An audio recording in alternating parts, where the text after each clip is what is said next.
Glória a Deus, querida. É tão bom estar na presença do Senhor com cânticos, né? A palavra nos instrui. Tenho falado tantas vezes para vocês, cantar é uma das poucas coisas que nós vamos fazer aqui, que nós fazemos aqui, que nós vamos continuar fazendo nos céus. Está lá, né? Apocalipse, os anjos cantam. Quando Jesus vem à terra, os anjos cantam. Quando nós estivermos com Ele, não sei qual estilo que vai ser, como é que vai ser, mas eu sei que vai ser extraordinário. E aqui é mais ou menos um ensaio, né? Para você se preparar para quando chegar nesse momento lá você poder se juntar a um coro celestial, né? De eternidade em eternidade, todos os santos de todas as eras, de todas as nações. Você já imaginou isso? É algo extraordinário. Por favor, abra sua Bíblia lá comigo na carta de Paulo a Timóteo, no capítulo 3, por favor. Vou desligar aqui.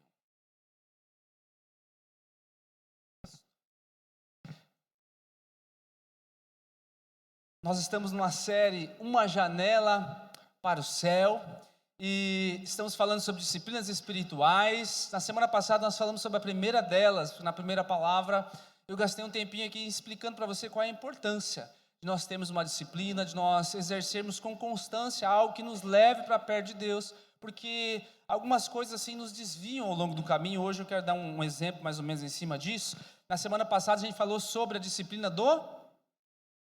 Gente, tinha 5 pessoas aqui na igreja? A disciplina do...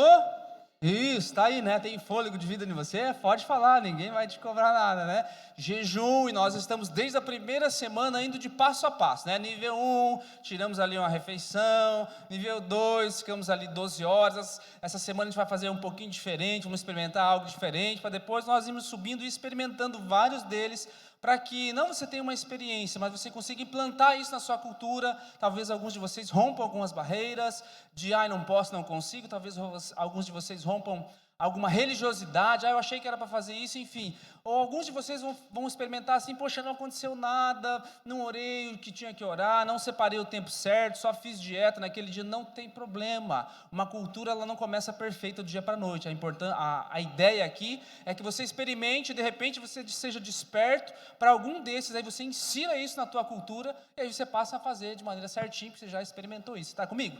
Então não fique chateado se você não, poxa, não consegui, quebrei, esqueci, né? Você está começando essa caminhada, lá na frente é outra história, mas agora está tudo certo. Então, 2 Timóteo capítulo 3, hoje o título é Uma Janela para o Céu. Uma dessas disciplinas eu enxergo assim como talvez mais do que as outras, ou tanto quanto as outras, como uma janela para o céu. Diz assim, verso 14 em diante. Quanto a você, é Paulo falando para Timóteo. Quanto a você, permaneça naquilo que aprendeu e em que acredita firmemente, sabendo de quem você aprendeu, e que desde a infância você conhece as sagradas letras, que podem torná-lo sábio para a salvação pela fé em Cristo Jesus. E aí vem uma afirmação aqui muito significativa, que nós, quando passamos lá os primeiros passos, agora se chama fundamento, enfatizamos bastante.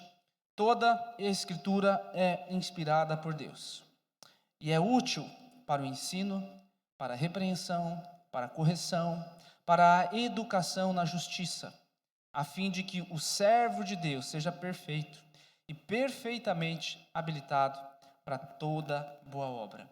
Antes de eu entrar aqui nos pontos chaves, querido, eu preciso que você entenda essa primeira parte, porque do contrário, poucas coisas que a gente vai fazer aqui na igreja tem valor. Poucas coisas que você vai fazer na vida a respeito da Escritura tem valor. E essa é uma chave bem simples, mas é uma chave muito importante. Que chave é essa? Você pode se apoiar na legitimidade das Escrituras. Você pode basear a sua vida de que o que está escrito aqui, de fato, é palavra de Deus para você.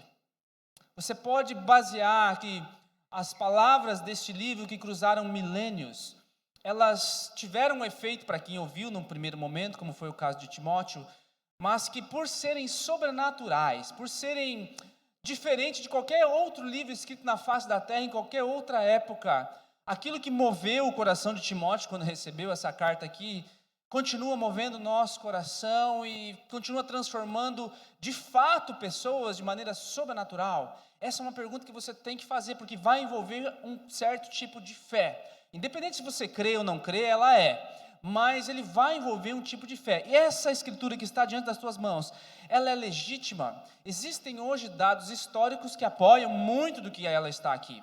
Mas independente de existir ou não existir dados históricos, você crê que ela é a palavra de Deus? Essa é uma chave, porque senão, do contrário, todas as outras coisas que nós vamos falar, em algum momento elas vão tomar um desvio, leve desvio. Uma outra coisa, você crê que ela é a mensagem soprada de Deus? Ela mesma diz em um momento aqui que homens inspirados pelo Espírito Santo, em diversos momentos da história, eles falaram da parte de Deus. Esse é o texto. Eles falaram da parte de Deus. E evidentemente, quando eles estavam escrevendo, eles não estavam psicografando nada, com os olhos fechados. Eles estavam escrevendo coisas direcionadas às pessoas, mas as palavras que foram usadas aqui transcenderam qualquer outro escrito da época, porque muitos outros escritos foram feitos na mesma época em que essas cartas foram redigidas, em que aqueles livros do Antigo Testamento também foram redigidos. Mas por quê? Essa parte aqui, ela toma um contexto de sagrado, de soprado por Deus, aqui, como nós lemos aqui no verso 16, que pela fé ela é confirmada através de um testemunho interno, de que Deus está falando comigo através dessa palavra. Você crê nisso?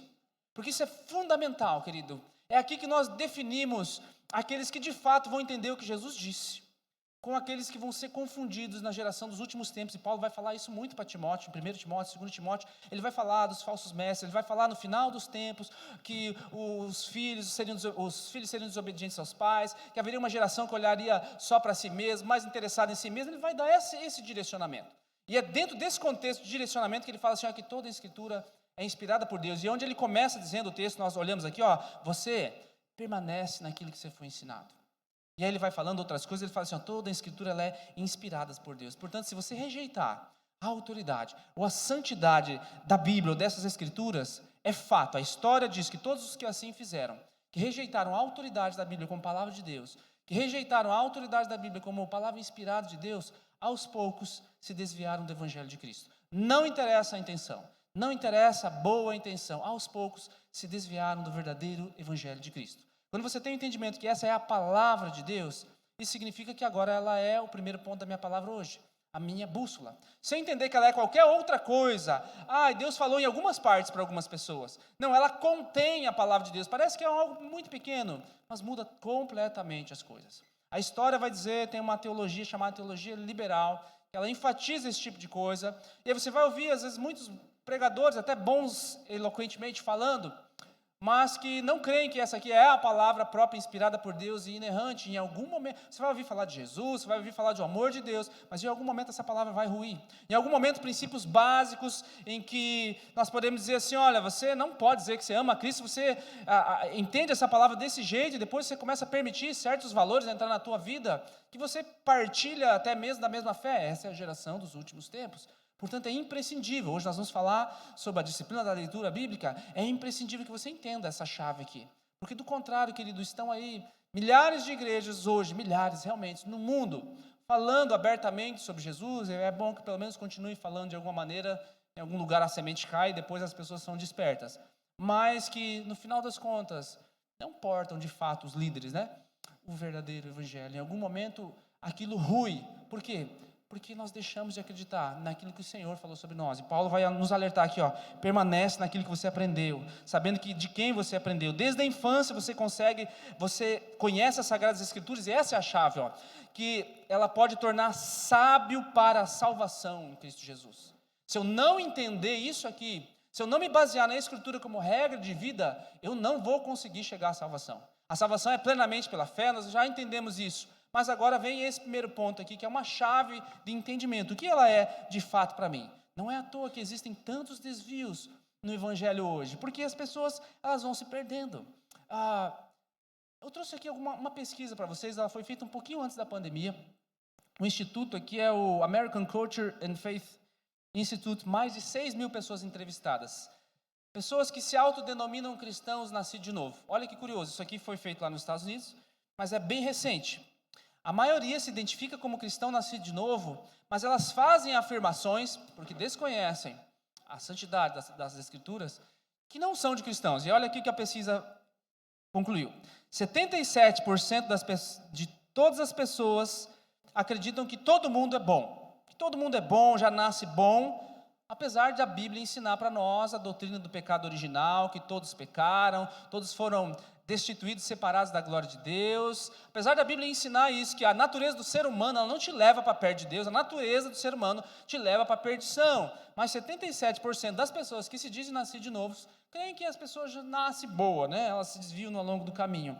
46%, ou seja, menos da metade, afirmam ler a Bíblia pelo menos uma vez por semana. São cristãos nascidos de novo. As mulheres leem mais a Bíblia do que os homens, para variar, né? As mulheres ganham da gente até nisso. Cerca de 43% das mulheres leem a Bíblia diariamente, e os homens, 29%. Né? Se a mulher está do lado do teu marido, ó, não entra nessa estatística aí, né? Olha lá. Dentro do grupo que afirma ser cristão praticante, 37% tem contato com a Escritura ou com a Bíblia fora do culto. 37% das pessoas, elas têm contato, ou seja, 63% não tem costume de ler a Bíblia fora aqui da igreja, né? Curiosamente, apenas 45% do total dessas pessoas acredita que a Bíblia oferece tudo que uma pessoa precisa viver para ter uma vida plena. Menos da metade acredito de fato que a Bíblia tem tudo que eu preciso para ter uma vida plena, ou seja, não é à toa que nós estamos vivendo tantos desvios, né? As pessoas dizem que nasceram de novo, elas dizem que creem em Jesus, elas dizem que ele tem que ser discípulo dele, que ele é tudo, que ele é o Senhor da sua vida, mas quando elas são questionadas, isso aqui é uma entrevista, né? Mas isso significa que lá no trabalho dela, lá na família dela, quando tem alguma situação assim, a Bíblia não é a referência para ela. O que a palavra diz não é uma referência para ela. O que é referência para ela? Quem ela ouviu no YouTube? Quem é referência para ela? O que ela ouviu nessa semana? O que ela acha? O que o coração dela sente? E a Bíblia deixa de ser uma referência. Portanto, o meu primeiro ponto, querido, que é a Bíblia é a palavra autoritativa de Deus para nós. Nós olhamos para ela e ela nos mostra quem Deus tem sido ao longo da história. E a Bíblia nos mostra o que Deus deseja para nós. Você entende isso? A Bíblia nos mostra quem é Deus e ela nos mostra como ele tem agido na história e o que ele deseja para nós. Portanto, se você entende isso, você entra nesse meu primeiro ponto, que é a Bíblia tem que ser uma bússola para nós. O que é uma bússola? Deixa eu fazer uma experiência com vocês, vamos ver quem é que está bom de geografia e localização.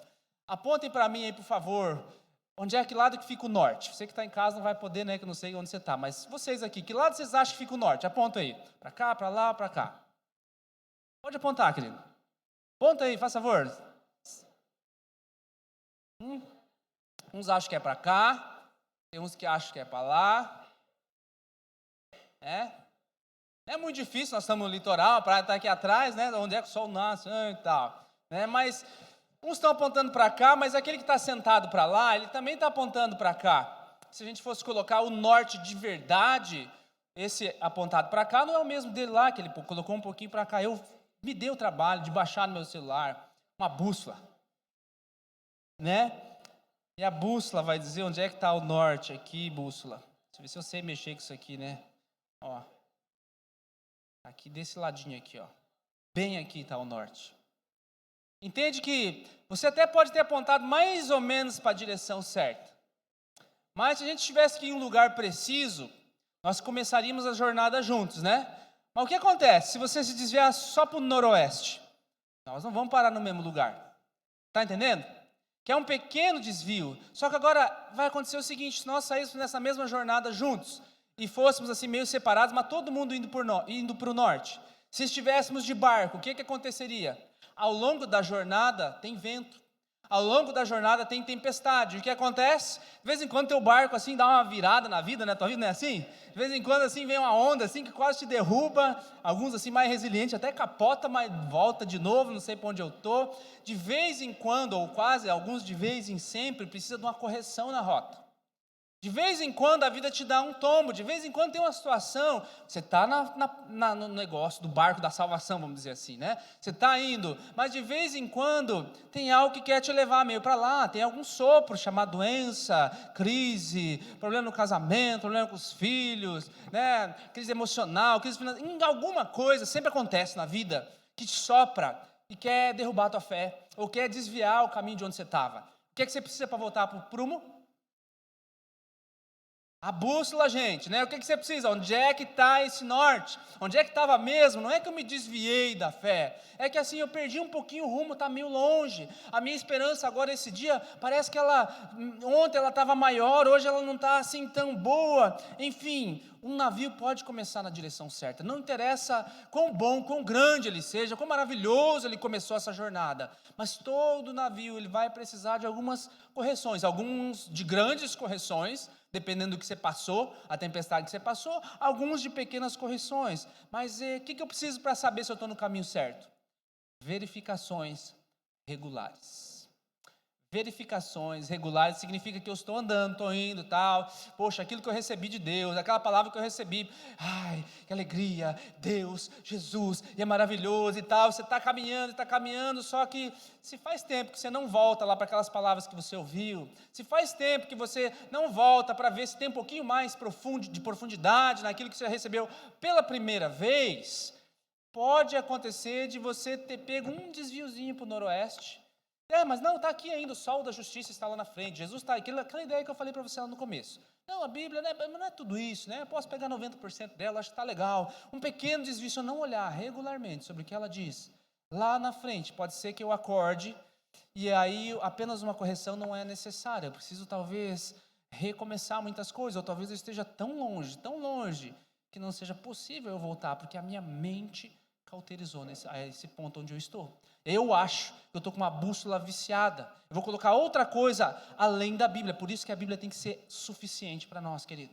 É a palavra de Deus revelada. Deus vai falar de outras maneiras, claro que Ele vai falar. Mas essas outras maneiras são julgadas pelas Escrituras, não o contrário. Deus dá sonhos para as pessoas. Você crê nisso? Revelações, alertas, exortações. Deus faz tudo isso, eu creio que Deus faz tudo isso ainda. Mas nós não julgamos o que está na Bíblia de acordo com aquilo que eu sonhei. Eu sonhei isso, então deixa eu achar um versículo aqui que corresponda a isso, né? Como aquele caso que teve, acho que passou em alguma televisão aí, né? Que um pastor olhou lá, suposto pastor, né? Leu Oséias e falou assim, vai lá e adultera com ela. Ele foi lá e realmente adulterou com a mulher, né? Porque era coisa da cabeça dele, não veio, e estava escrito assim, ó, vai lá e pega a mulher adúltera. Era a questão de Oséias, enfim, ele estava julgando a ideia dele, a vontade dele, e aí foi olhar para as Escrituras com esse olhar. E é o contrário que tem que acontecer. Deus vai te dar sonhos, revelações, profecias, Deus vai te dar visões em muitas circunstâncias da tua vida. Como é que você sabe se é de Deus ou não? Você julga pelas Escrituras. Se você vai lá nas Escrituras e vê que o teu sonho não tem nada a ver com o que a palavra ensina, você apenas comeu demais antes de dormir, né? Teve um sonho de barriga cheia, foi um pesadelo, alguma coisa assim. Você entende? Agora, se as Escrituras confirmam, olha, Deus está falando contigo de todas as formas, de todas as maneiras. Mas a palavra é que vai julgar se aquilo que nós estamos recebendo e entendendo é verdade. Nós entendemos que muitos dos desvios doutrinários que existem hoje em muitos lugares são porque aqueles líderes não dão o devido valor para as Escrituras. E aí moldam as Escrituras de acordo com o tempo. Quer moldar a cultura dentro da palavra de Deus. Sabe, meu amado, a palavra ela tem que ser, melhor, deixa eu corrigir. A transmissão da palavra, ela tem que ser contextualizada conforme os tempos vão passando. Nós sabemos que o que nós pregamos hoje, ou melhor, a maneira com que nós pregamos e evangelizamos hoje é diferente dos anos 60, dos anos 70, agora nesse nosso tempo é diferente até de 15 anos atrás. Nós precisamos contextualizar a maneira com que nós passamos, mas a mensagem que nós passamos, ela é imutável. A mensagem que a palavra nos transmite, ela é absoluta, o valor que ela nos dá não é moldado de acordo com a sociedade, com que ela vive, porque do contrário, eu estou indo naquele pequeno desvio que eu comecei essa palavra. Não, acho que algumas coisas eu posso mudar, né? O mundo mudou, então eu acho que a Bíblia não está querendo dizer o que ela está querendo dizer a respeito de divórcio. Eu acho que a Bíblia não é bem assim, essa maneira que você está interpretando a respeito de gênero e de sexualidade. Não, eu acho que não é bem assim a respeito de como você deve viver a vida com Cristo, meu amado. A palavra é absoluta. E eu vou te dar nessa semana, né, um dos exercícios vai ser o plano de leitura. Eu vou te dar um plano de leitura para acompanhar junto conosco. E você vai ler dentro desses textos.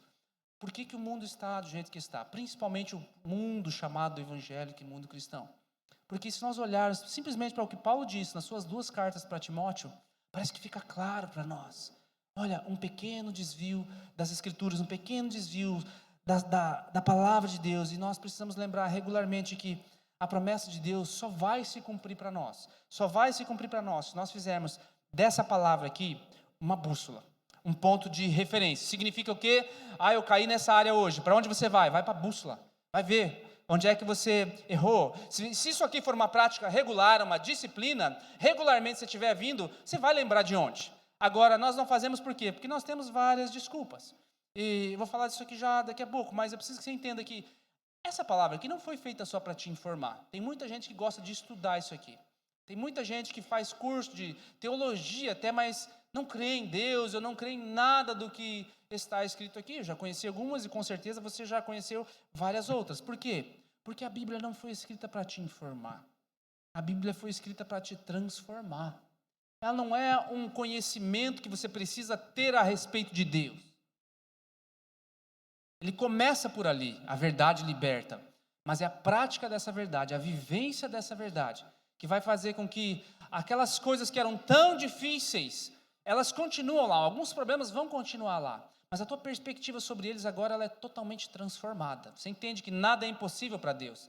Então, aquilo que você vive, seja doença, seja crise financeira, seja depressão, seja de ordem emocional, espiritual, física, qualquer dessas três ordens que regem a nossa vida, elas tomam uma nova perspectiva. Eu entendo que nada é impossível para Deus. Então, deve haver um motivo por eu estar passando por isso. Deus pode me mostrar, deve haver um aprendizado, mas pode ser que Deus não me mostre, e ainda que Ele não me mostre, eu preciso exercer a fé. Eu preciso ser praticante disso. E é exatamente o que o irmão de Jesus, Tiago, vai nos dizer. Lá no capítulo 1, verso 22, ele diz assim, sejam praticantes da palavra, não apenas ouvintes, enganando-se a si mesmo. Ou seja, aquele que ouve, que às vezes até estuda e vai lá faz um monte de curso, mas não pratica, está só se enganando. Mas o homem que observa atentamente a lei perfeita que traz a liberdade e, outra palavra-chave, persevera na prática dessa lei, não esquecendo o que ouviu, mas, de novo ele fala, praticando, será feliz naquilo que fizer. Você quer ser feliz naquilo que você faz? Então pega o versículo aqui, pega de trás para frente. Aquele que quiser ser feliz naquilo que fizer, não se esquece daquilo que ouviu, pratica aquilo que ouviu, observe atentamente a lei perfeita e no fim das contas começa lá, seja praticante. Então, se você quiser ser feliz de verdade, começa a inserir os valores desse livro diariamente na tua vida, não apenas de vez em quando, para ver se a rota talvez está mais ou menos certa. Por quê, querido? A vida cristã é um processo repetitivo de restauração e renovação. A gente vai, Deus restaura. A gente vem, parece que aquilo gasta, daí Deus renova. Aí a gente anda, caminha mais um pouquinho, daí parece que a fé deu uma esmorecida, Deus renova. E aí você, poxa, fui ferido nessa área aqui, alguém me traiu, alguém me falou um negócio para mim, deu outra coisa lá errada. Deus restaura. Enfim, é um processo contínuo. E aí você tem que entender que a palavra também diz que o diabo anda ao derredor como um leão procurando uma brecha que possa tragar. Isso significa que um dos objetivos do inimigo das nossas almas é roubar não a tua alegria da vida, porque ele vai te dar alegria em outras coisas lá temporariamente, mas é roubar a alegria da tua fé. Um dos motivos, ou uma das astúcias ciladas do inimigo é que ele quer roubar a alegria da tua fé. Você conhece, talvez você já vivenciou isso. Você começa a caminhada da fé empolgado, entendeu, poxa, tem mais coisa para aprender, e vai. E aí você aprende disciplinas básicas. São básicas, a oração, e aí talvez em algum momento você pratica o jejum, você lê a palavra, você começa a ser instruído nas coisas, e aí você experimenta a ideia da comunhão dos irmãos, como é legal a gente ficar junto, a gente se encontrar, faz novas amizades e aí talvez passam-se alguns anos, aí a alegria da fé, por alguma situação, às vezes internamente, da própria família da fé, ela começa a roubar a tua alegria. E aí teu coração começa a ficar meio desgastadinho, aí teu coração começa a ficar meio cansadinho. Tem um livro muito bacana a respeito disso, chamado A Isca de Satanás, John Bevere. Se você não leu, assim, é um livro de cabeceira, pegue lá, vai te ajudar muito nessa roubar a alegria da fé. E aí ao longo do tempo, Satanás, ele usa algumas pessoas, até da igreja, para roubar a alegria da fé. E o que eu preciso saber disso? Como preservar essa alegria? A primeira coisa é que exige esforço. Não é assim, vim na igreja, pronto, a alegria da fé está restaurada. Sim, a igreja é uma ferramenta.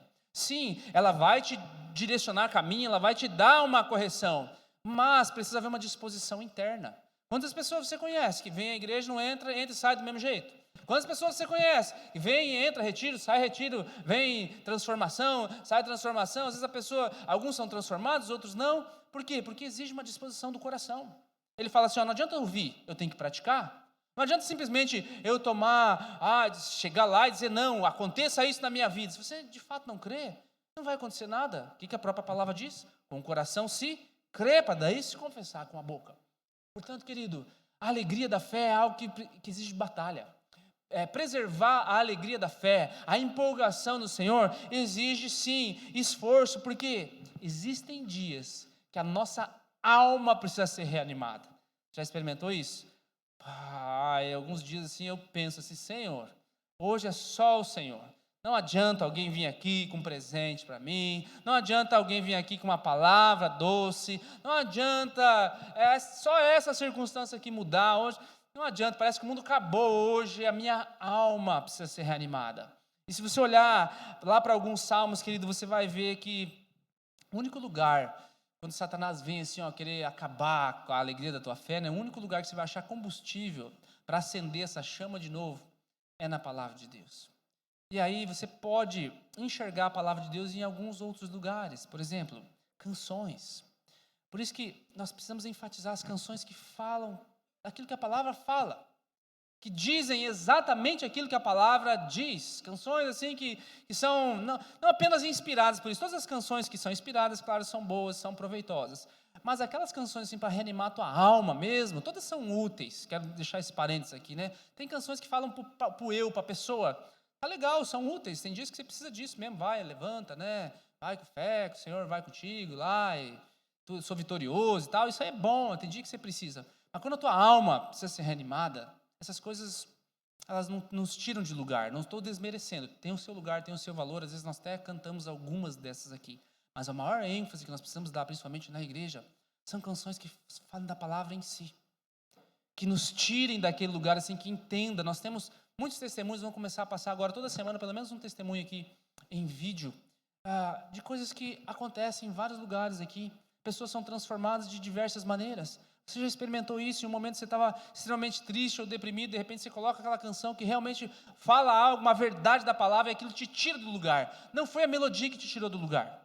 Não foi a boa harmonia que te tirou do lugar. Foi o conteúdo daquela mensagem que te tirou do lugar.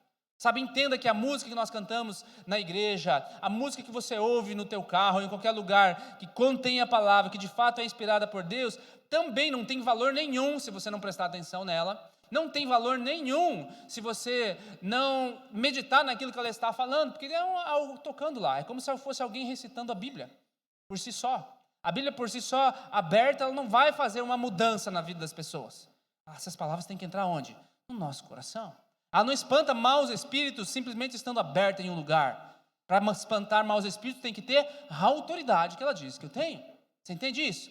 E as canções são a mesma maneira, querido. Se você só cantar da boca para fora, não tem valor nenhum, é como uma canção qualquer. Agora, quando eu realmente entendo aquilo que eu estou cantando, quando eu falo a respeito da volta de Jesus, quando eu falo a respeito da autoridade, né, eu sou guardado por ti, quando eu falo a respeito daquilo que ele faz por nós, né, que o céu se abre e tudo mais, meu amado, tenha certeza de que algo acontece no reino do Espírito. Por quê? Porque a palavra diz que assim é. O Salmo 19 vai dizer assim, a lei do Senhor é perfeita e revigora a alma. Tem dias que a tua alma está mal, não tem? Vai para a palavra. Vai lá e veja esse salmo assim, Senhor, a tua palavra diz que a tua lei revigora a minha alma, é o que eu mais preciso hoje. De repente Deus te dá uma canção, de repente acontece alguma coisa que muda a tua rota. Por que você precisa saber disso? Porque ser ignorante a respeito da Bíblia é ser ignorante a respeito de Deus. Ser ignorante a respeito do que a Bíblia diz sobre certas coisas é ser ignorante sobre a vida.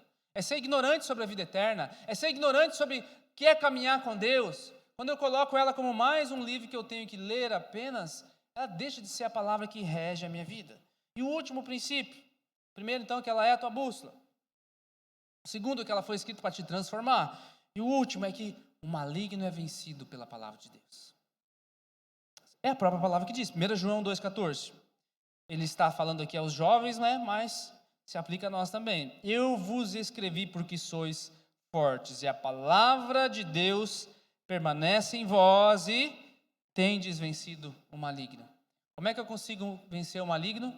Se a palavra permanecer em mim.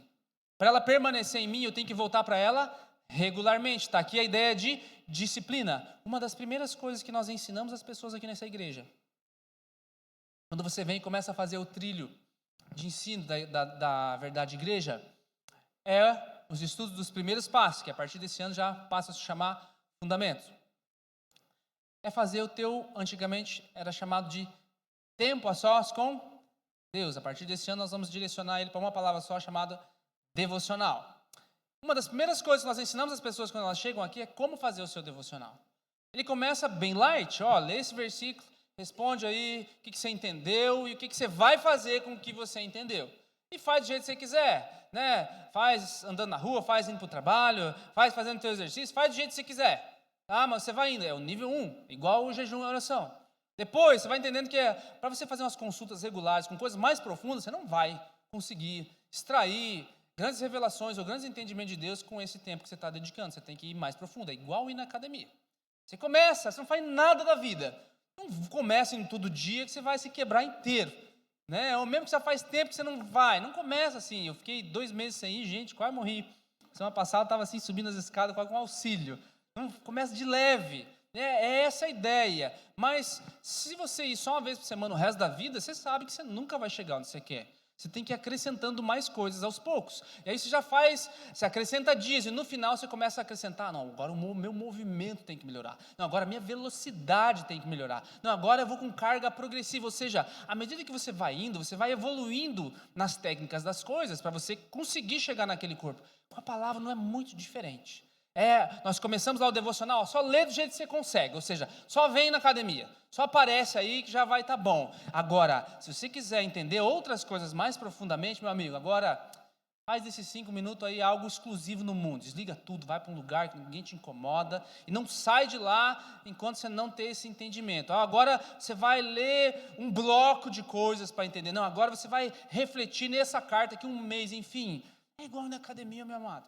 Você não vai conseguir fazer isso aqui uma vez, um curso, uma escola ministerial que eu fiz, não é o suficiente. Isso aqui tem que ser regular na nossa vida, é uma disciplina, sabe? Tem uma expressão, não fui eu que disse, mas nem sei onde eu li também, não posso dar crédito, que uma Bíblia despedaçada geralmente pertence a uma pessoa que não está.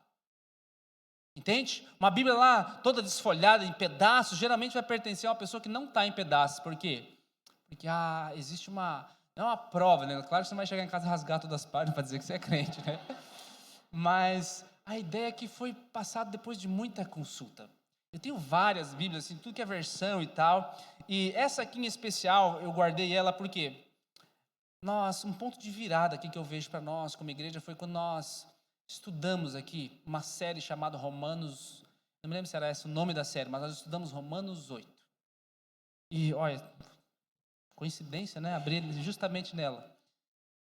Aqui, essa página aqui é a página de Romanos 8, né? Tá aqui, foi a Bíblia que eu mais usei naquela série de lá. E a ponto dele, a página de escolar e sair fora. E claro, eu não estou guardando ela aqui para dizer que, como eu vi ou não, mas cada vez que eu pego essa Bíblia e eu vejo que eu tenho que cuidar dessa página descolada, eu me lembro que aqui dentro desse pedaço aqui tem uma verdade extraordinária. A ponto de nós gastarmos 4, 5 semanas, agora não me lembro mais, está lá na internet, procura, muito bom. 4, 5 semanas olhando para cada versículo de Romanos 8, que é o centro da Escritura.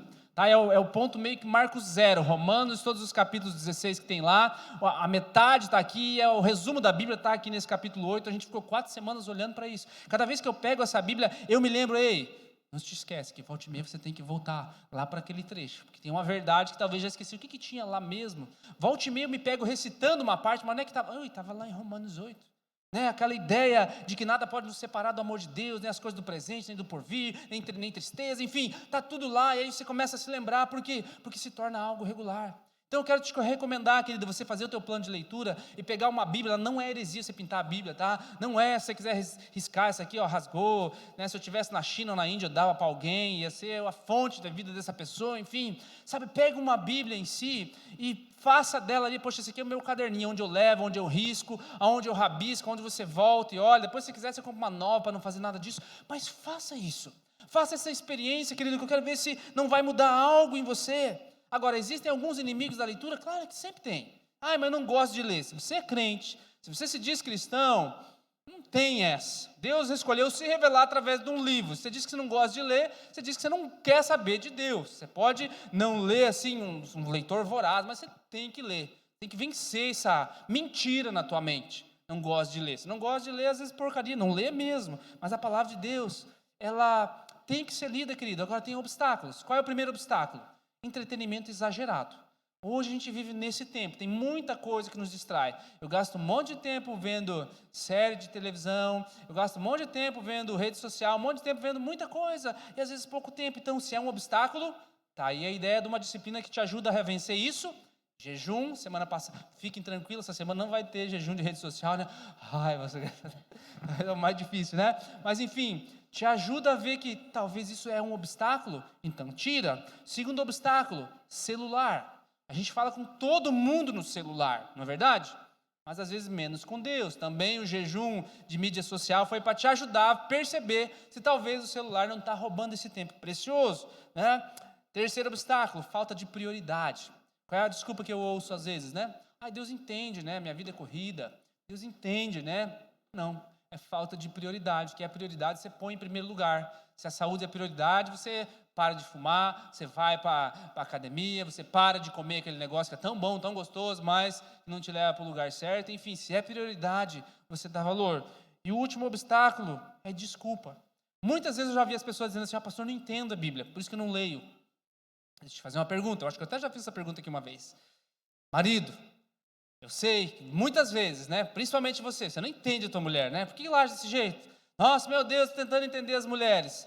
Não é só porque você não entende que você deixa para lá, né? Ah, não entendo ela, vamos deixar essa mulher. Não é, você vai, você se esforça, você faz todo o processo. A Bíblia é a mesma coisa. Vai, eu não entendo a Bíblia, você não pode deixar a Bíblia para lá igual você não deixa sua esposa. E vice-versa, né? Esposas aí não entende o marido, não entende como é que isso funciona, deixa para lá. Não entendo porque que vou na área de vocês que eu ouço também muito, né? Não entendo porque eu só como esse bolinho aqui na semana inteira, né, e ganho um monte de peso.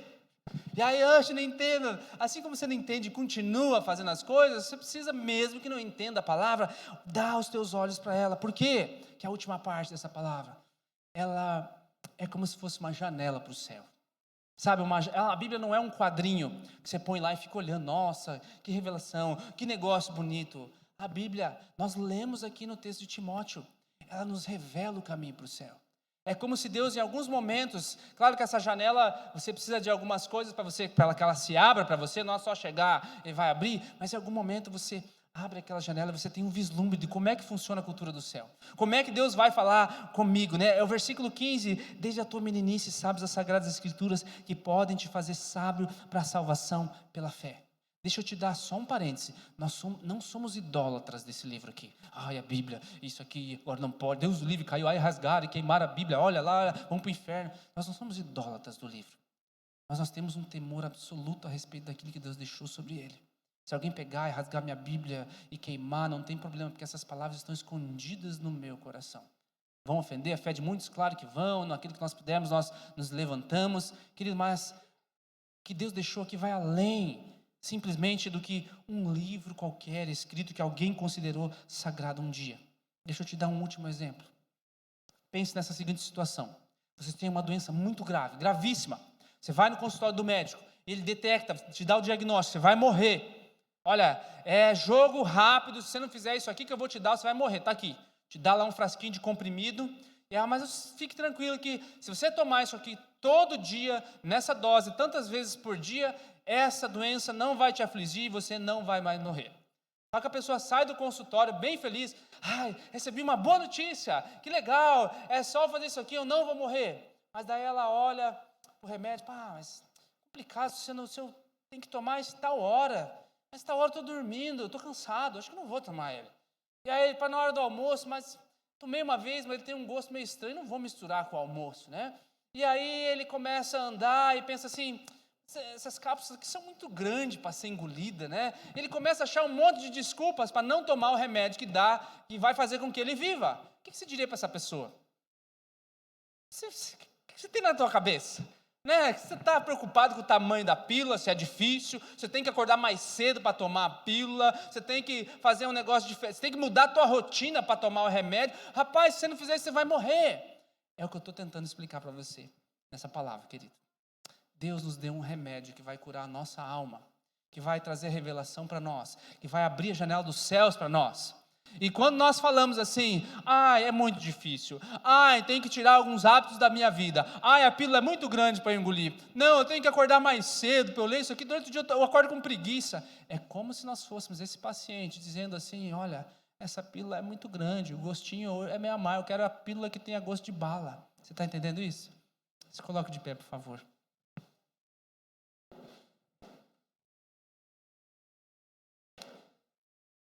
Se você negligenciar o que Deus te disse que vai te tornar santo, o que Deus te disse que vai te fazer maduro, o que Deus te disse que vai te levar à vida eterna através do conhecimento do que nela está escrito, se você negligenciar o que Deus te disse que Ele soprou no coração e na mente de homens ao longo da história, a revelação de quem Ele é, de quem Ele quer que nós sejamos, nós vamos nos tornar como essa pessoa que eu ilustrei para vocês. O maior desrespeito sobre a Bíblia não é rasgá-la, não é queimá-la, como nós vemos algumas pessoas fazendo ao redor do mundo para nos ofender. O maior desrespeito pela palavra, também já disse isso aqui, é não lê-la. O maior desrespeito que nós temos sobre a palavra de Deus é passar uma vida e não sondá-la, e não estudá-la, e não dedicar tempo para ver o que Deus disse a respeito de mim, a respeito das pessoas. Talvez você já viu esse vídeo, eu já passei aqui, eu acho que uma vez. China comunista. Agora, de vez em quando, eles abrem um pouco ou não. Tenho contato com um missionário que mora lá hoje no oeste da China, que é uma das piores regiões. Você não pode nem conversar na internet de certas palavras quando você está falando com pessoas de lá. Mas teve momentos na história que o regime foi mais fechado ainda, e a Bíblia era extremamente proibida. Na Coreia do Norte ainda é. E tem vários livros, vários depoimentos de pessoas chamadas contrabandistas de Cristo, contrabandeavam Bíblias para esse lugar, arriscavam a vida. Tem vários livros, depoimentos de pessoas, hoje ainda acontece. Esse vídeo já tem alguns anos, é bem simples, é 1 minutinho, talvez você até já viu na internet, mas cada vez que eu vejo ele, eu me lembro que talvez nós damos pouco valor àquilo que está diante de nós. Alguém gravou a recepção de uma remessa de Bíblias para eles. Põe para mim lá, por favor, Carlos. Olha a expressão no rosto das pessoas.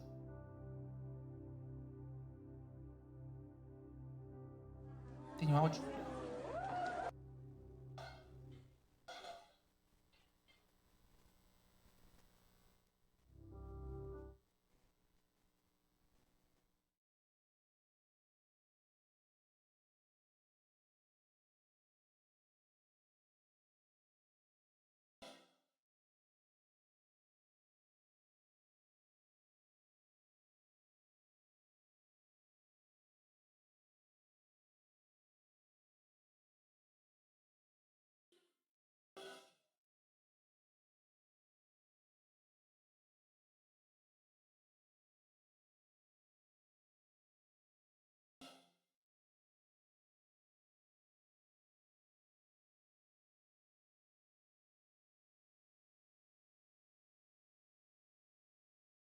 Sabe, querido, a Bíblia é o nosso tesouro. É claro, quando você vê essas pessoas beijando esse livro, não é a ideia do livro, mas é o que está contido aqui. Deus escolheu se revelar através da sua palavra. Eu quero orar por você, para que nessa semana eu vou te dar o desafio já. Quando você for abrir, ler e ver, que o Espírito Santo abra essa janela do céu para você. Para que você entenda que quanto mais eu leio, mais eu conheço sobre Ele. E quanto mais eu aplico essa palavra, mais eu experimento a presença do Espírito Santo.